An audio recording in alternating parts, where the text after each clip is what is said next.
Hindi lahat ng babaeng nagsasabing mahal ka talaga. Minsan, mahal ka lang habang may napapala siya.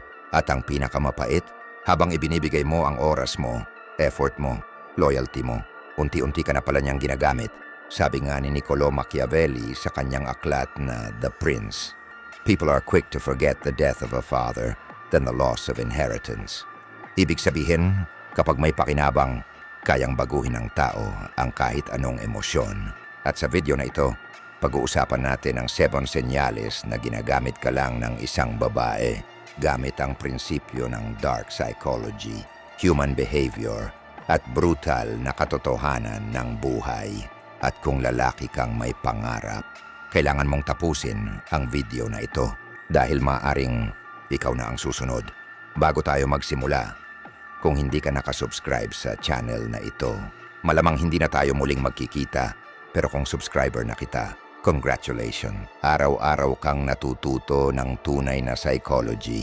Una, naalala ka lang kapag may kailangan siya. May mga babae na hindi ka hahabulin, hindi ka kukumustahin, hindi magpapakita ng kahit anong interes. Pero mapapansin mo, sa tuwing may problema siya, ikaw ang una niyang naiisip. Kapag kailangan niya ng kausap, ikaw. Kapag kailangan niya ng pabor, ikaw. Kapag may kulang sa GCash, ikaw. Kapag broken siya sa ibang lalaki, ikaw. At sa bawat pagkakataong lalapit siya, akala mo, siguro this time, ako na. Siguro may nararamdaman na siya. Siguro napapansin na niya ang halaga mo. Siguro sa wakas, mahal na rin niya ako. Pero ang totoo, hindi ikaw ang hinahanap niya. Ang halaga mo ang hinahanap niya. Ang oras mo, ang attention mo, ang resources mo, ang emotional energy mo. At dito maraming lalaki bumabagsak dahil ang lalaking may malinis na intensyon. Kapag binigyan ng konting lambing, nagbibigay ng buong puso. At iyon mismo ang ginagamit laban sa kanya. Sa psychology, may tinatawag na intermittent reinforcement. Ito ang pinakamapanganib na klase ng emotional conditioning. Hindi kanya bibigyan ng attention araw-araw. Paminsan-minsan lang. Minsan sweet siya. Minsan cold. Minsan malambing. Minsan parang wala kang halaga. At dahil hindi mo alam kung kailan darating ang good version niya, mas lalo kang nagiging attached. Parang sugarol na umaasang mananalo sa susunod na spin.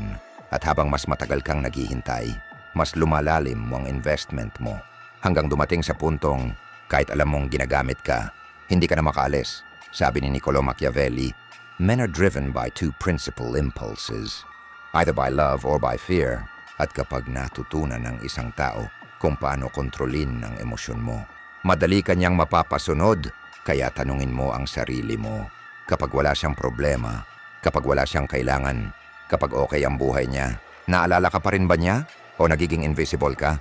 Pangalawa, hindi ka priority, pero ikaw ang laging available. May mas masakit pa kaysa sa rejection. At yun ay yung maramdaman mong parang may pag-asa, pero hindi ka naman talaga kasama sa plano. Alam mo yung pakiramdam na lagi kang ready para sa kanya. Kahit madaling araw mag-chat, sasagot ka. Kahit pagod ka sa trabaho, pupuntahan mo. Kahit may sarili kang problema, isasantabi mo. Dahil iniisip mo, kapag nakita niya kung gaano ako ka-consistent, baka piliin niya rin ako. Pero habang ginagawa mo yon, may isang katotohanan kang hindi gustong tanggapin.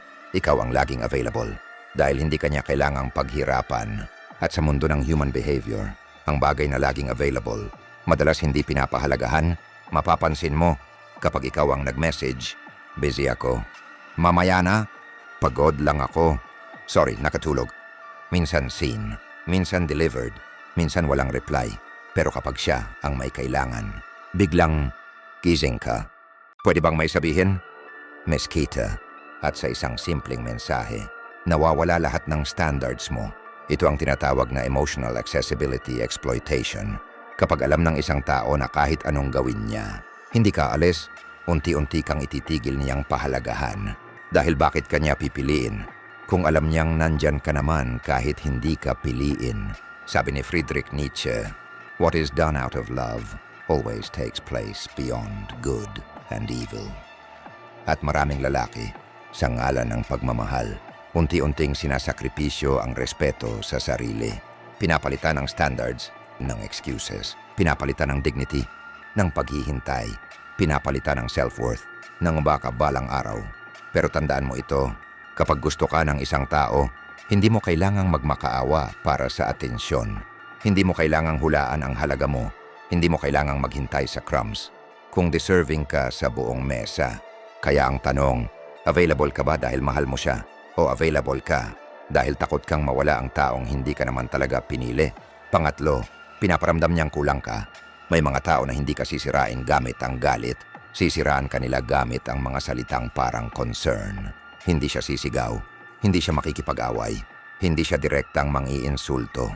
Sa halip, dahan-dahan kanyang dudurugin habang nakangiti. Mapapansin mo, sa simula pinaparamdam niyang espesyal ka. Pinupuri ka, hinahangaan ka. Pinaparamdam niyang iba ka sa lahat. At dahil doon, unti-unti mong ibinababa ang guard mo. Ibinibigay mo ang trust mo. Ibinubukas mo ang puso mo. Ipinapakita mo pati mga insecurities mo. At pagkatapos, doon magsisimula ang totoong laro. Alam mo, mabait ka naman pero kung mas ambitious ka lang sana, hindi ko alam, parang may kulang. Buti pa si ganito, simple lang pakinggan. Pero bawat salita, parang kutsilyong hindi mo agad nararamdaman. At ang mas mapanganib, hindi ka agad lalaban. Dahil iniisip mo, baka tama siya. Baka kailangan ko talagang magbago. Baka hindi pa ako enough. At dito nagsisimulang mawala ang isang lalaki. Hindi sa ibang tao, kundi sa sarili niya. Sa psychology, ito ang tinatawag na emotional devaluation. Una, itataas ka. Pagkatapos, dahan-dahan kang ibababa. Bakit? Dahil kapag bumaba ang tingin mo sa sarili mo, mas madali kang kontrolin, mas madali kang pag-effortin, mas madali kang manipulahin. At ang pinakamasakit, habang sinusubukan mong patunayan na worth it ka, hindi mo napapansing may worth ka naman talaga bago pa siya dumating. Sabi ni Arthur Schopenhauer, almost all of our suffering comes from our relationships with other people. At minsan, ang taong akala mong magpapabuo sa'yo, siya pa pala ang unti-unting bumabasag sa pagkatao mo. Kaya tandaan mo ito, ang tamang tao, hindi ka paparamdamang kulang. Ipupush ka niyang lumago. Hindi para kontrolin ka, kundi para mas lalo mong makita ang halaga mo. Dahil ang taong tunay na nagmamahal, hindi ka binabawasan. Pinapalakas ka. Pang-apat, lagi siyang mystery, pero ikaw transparent. Sa simula, pakiramdam mo may lalim siya, tahimik, mahirap basahin, misteryosa, parang may mundong gusto mong pasukin. At bilang lalaki, natural na makyurios ka, gusto mong makilala siya. Kaya unti-unti, ibinubukas mo ang sarili mo, kinukwento mo ang childhood wounds mo, mga failures mo, mga pangarap mo, mga takot mo, mga bagay na hindi mo basta sinasabi kahit kanino. At habang ginagawa mo yon, pakiramdam mo, lumalalim ang connection. Pero may isang bagay kang hindi napapansin. Ikaw lang pala ang nagiging bukas. Ikaw lang ang nagiging vulnerable. Ikaw lang ang naglalabas ng totoo. Kapag ikaw ang nagtatanong tungkol sa kanya, laging kulang ang sagot. Mahaba kasing story. Next time ko na kwento. Basta, complicated. Hindi mo maintindihan. At sa halip na magtaka, mas lalo ka pang nahuhulog. Bakit? Dahil sa psychology, may tinatawag na information imbalance. Kapag mas marami siyang alam tungkol sa'yo at mas kaunti ang alam mo tungkol sa kanya, nasa kanya ang power. Alam niya kung ano ang nagpapasaya sa'yo. Alam niya kung saan ka mahina. Alam niya kung ano ang kinatatakutan mo. Alam niya kung ano ang kaya mong ibigay. At kapag alam ng isang tao ang emotional blueprint mo, madali kang laruin. Madali kang paikutin, madali kang pabalikin, kahit ilang beses ka nang nasaktan. Sabi ni Sun Tzu sa The Art of War, if you know the enemy and know yourself, you need not fear the result of 100 battles. At minsan, hindi mo namamalayang habang iniisip mong kilala mo siya, ikaw pala ang pinag-aaralan, ikaw pala ang binabasa, ikaw pala ang ginagawang mapa. Kaya tanungin mo ang sarili mo, relationship ba talaga ito? O interrogation na nakabalot sa lambing? Dahil tandaan mo, hindi lahat ng mysterious malalim. Minsan, mahirap lang silang basahin dahil may itinatago silang intensyon. Panglima, ginagamit niya ang katahimikan bilang weapon. May mga sugat na hindi nanggagaling sa masasakit na salita, kundi sa katahimikang hindi mo maintindihan. Hindi siya sumisigaw, hindi siya nagagalit, hindi siya nakikipag-away. Sa halip, bigla na lang siyang nawawala. Biglang malamig, biglang walang reply, biglang seen, biglang online, pero hindi ka kinakausap. At doon nagsisimula ang pinakamapanganib na laban, ang laban sa sarili mong isip. Mapapansin mo, hindi ka na makapag-focus. Habang nagtatrabaho ka, iniisip mo siya. Habang kumakain ka, at chinecheck mo ang phone mo. Bawat notification, umasa kang siya iyon. At habang tumatagal, nagsisimula kang magtanong sa sarili mo, may mali ba akong nasabi? May nagawa ba ako? Bakit parang iba siya? May iba na ba? At ang pinakamasakit, wala kang kasagutan. Dahil ang katahimikan, kapag ginamit ng tamang tao, kayang gumawa ng libu-libong kwento sa isip mo. Sa psychology, ito ang tinatawag na silent treatment manipulation. Hindi ito simpleng paglayo, isa itong emotional strategy. Bakit? Dahil kapag bigla niyang inalis ang atensyon na nakasanayan mo, magpapanik ang isip mo, maghahanap ka ng dahilan, maghahanap ka ng closure, maghahanap ka ng paraan para maibalik ang dating siya. At habang ginagawa mo yon, unti-unti kang nagiging dependent. Hanggang dumating sa puntong, ikaw na ang unang magsosorry, kahit hindi mo alam kung ano ang kasalanan mo. Ikaw na ang maghahabol, kahit ikaw ang nasaktan, ikaw na ang magmamakaawa, para lang bumalik ang taong kusang lumayo. Sabi ni Carl Jung, everything that irritates us about others can lead us to an understanding of ourselves. At minsan, hindi mo hinahabol ang tao, hinahabol mo ang peace na nawala nung pumasok siya sa buhay mo. Kaya tandaan mo ito, ang taong tunay kang pinapahalagahan. Hindi gagamitin ng katahimikan para kontrolin ka. Makikipag-usap siya, magpapaliwanag siya.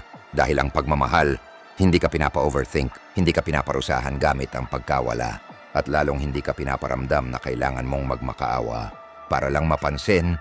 Panganim, ikaw ang provider, pero hindi ang partner. May mga lalaki na akala nila, kapag mas marami silang ibinigay, mas mamahalin sila. Kaya nagbibigay sila ng oras, nagbibigay ng effort, nagbibigay ng pera, nagbibigay ng advice, nagbibigay ng emotional support, nagbibigay kahit pagod na, nagbibigay kahit sila mismo, wala nang natitira. At sa bawat bigay, umaasa, baka mapansin niya rin ako, baka makita niya kung gaano ko siya kamahal. Baka isang araw, piliin niya rin ako. Pero may isang brutal na katotohanan. Hindi lahat ng tumatanggap may balak magmahal. May mga taong komportable lang sa presensya mo, komportable sa effort mo, komportable sa availability mo, komportable sa pagiging rescue team mo. Pero hindi ka talaga nakikita bilang partner. Ikaw ang tagahatid, ikaw ang tagasalo, ikaw ang tagaayos, ikaw ang emotional punching bag, ikaw ang safe zone kapag wasak siya. Pero kapag masaya na siya, kapag okay na siya, kapag may mas exciting na dumating, bigla kang nawawala sa eksena. At ang masakit, hindi dahil wala kang halaga, kundi dahil pinayagan mong masanay siyang tanggapin ka nang hindi ka kailangang pahalagahan. Sa psychology, ito ang utility-based attachment. Hindi ka minamahal dahil sa kung sino ka, kundi dahil sa kung ano ang kaya mong ibigay. At kapag nawala ang pakinabang, minsan nawawala rin ang connection. Sabi ni Friedrich Nietzsche, invisible threads are the strongest ties. At minsan, ang thread na nagkokonekta sa inyo, hindi pagmamahal, kundi convenience. Kaya tanungin mo ang sarili mo, kapag tumigil ka sa pagbibigay, kapag hindi ka na available, kapag ikaw naman ang may problema, mananatili pa rin ba siya o mawawala kasama ng lahat ng benefits na nakukuha niya sa iyo? Everything that irritates us about others can lead us to an understanding of ourselves. At minsan, hindi mo hinahabol ang tao, hinahabol mo ang peace na nawala nung pumasok siya sa buhay mo. Kaya tandaan mo ito, ang taong tunay kang pinapahalagahan. Hindi gagamitin ng katahimikan para kontrolin ka. Makikipag-usap siya, magpapaliwanag siya. Dahil ang pagmamahal, hindi ka pinapa-overthink, hindi ka pinaparusahan gamit ang pagkawala. At lalong hindi ka pinaparamdam na kailangan mong magmakaawa para lang mapansin. Panganim, ikaw ang provider, pero hindi ang partner. May mga lalaki na akala nila, kapag mas marami silang ibinigay, mas mamahalin sila. Kaya nagbibigay sila ng oras, nagbibigay ng effort, nagbibigay ng pera, nagbibigay ng advice, nagbibigay ng emotional support, nagbibigay kahit pagod na, nagbibigay kahit sila mismo, wala nang natitira. At sa bawat bigay, umaasa, baka mapansin niya rin ako, baka makita niya kung gaano ko siya kamahal. Baka isang araw, piliin niya rin ako. Pero may isang brutal na katotohanan. Hindi lahat ng tumatanggap may balak magmahal. May mga taong komportable lang sa presensya mo, komportable sa effort mo, komportable sa availability mo, komportable sa pagiging rescue team mo. Pero hindi ka talaga nakikita bilang partner. Ikaw ang tagahatid, ikaw ang tagasalo, ikaw ang tagaayos, ikaw ang emotional punching bag, ikaw ang safe zone kapag wasak siya. Pero kapag masaya na siya, kapag okay na siya, kapag may mas exciting na dumating, bigla kang nawawala sa eksena. At ang masakit, hindi dahil wala kang halaga, kundi dahil pinayagan mong masanay siyang tanggapin ka nang hindi ka kailangang pahalagahan. Sa psychology, ito ang utility-based attachment. Hindi ka minamahal dahil sa kung sino ka, kundi dahil sa kung ano ang kaya mong ibigay. At kapag nawala ang pakinabang, minsan nawawala rin ang connection. Sabi ni Friedrich Nietzsche, invisible threads are the strongest ties. At minsan, ang thread na nagkokonekta sa inyo, hindi pagmamahal, kundi convenience. Kaya tanungin mo ang sarili mo, kapag tumigil ka sa pagbibigay, kapag hindi ka na available, kapag ikaw naman ang may problema, mananatili pa rin ba siya o mawawala kasama ng lahat ng benefits na nakukuha niya sa iyo? Mahal mo ba siya o addicted ka lang sa validation na paminsan-minsan niyang ibinibigay? Dahil tandaan mo ito, kapag ang isang relasyon, unti-unti kang pinapalayo sa purpose mo, sa peace mo, sa confidence mo, sa identity mo. Baka hindi na iyon pagmamahal, baka iyon na ang simula ng pagkawala mo sa sarili mo. At ang lalaking tunay na malakas, hindi lang marunong kumapit, marunong din bumitaw. Kapag alam niyang ang kapalit ay ang sarili niyang kaluluwa. Kaya tandaan mo ito, hindi lahat ng nagbibigay ng lambing may tunay na intensyon. Hindi lahat ng I miss you may kasamang pagmamahal. At hindi dahil pinili mo siyang mahalin, ibig sabihin dapat mo nang pabayaan ang sarili mo. Sabi ni Carl Jung, until you make the unconscious conscious, it will direct your life and you will call it fate. Buksan mo ang mata mo, kilalanin mo ang patterns, at higit sa lahat, piliin mong respetuhin ang sarili mo dahil ang lalaking may standards, hindi kailanman magiging laruan. Kung may natutunan ka, i-type mo sa comments, hindi na ako magagamit. At kung gusto mo pa ng brutal na katotohanan tungkol sa psychology, power, at success, subscribe now. Dahil dito, hindi ka lang matututo, magigising ka